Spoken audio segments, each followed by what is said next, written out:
AITA for being upset that my friend is going on our trip with no money? I have a few online friends that I've been friends with for over 10 years that I play games with. We have linked up a couple of times in the past, and it has been good memories. One of the friends in this group, we'll call him John. John has not been financially well off since I've known him since he was 15, he is now 25, I love the guy to death, but no job and no school, just has sat at home playing video games for his whole life and never had a job. And I'm not trying to throw him under the bus, but it's just the harsh truth.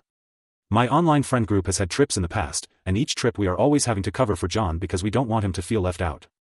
Anyways, we all four are supposed to meet up in NYC this weekend as it has been 2 years since we've all seen each other in person.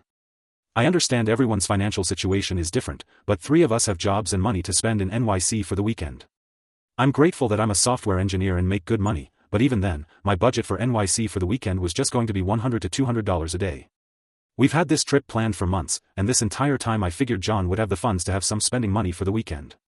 It's now 2 days before the trip and we are being told he has -$9 in his bank account and only $50 left on his credit card to spend.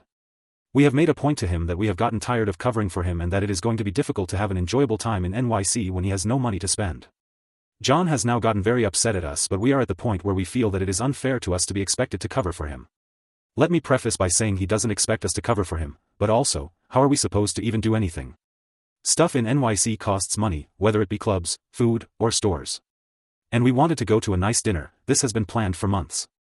And obviously as friends we don't want him to feel left out, but at the same time we don't want to continue covering for him, and we would just feel bad if we go to a nice restaurant and he just sits there.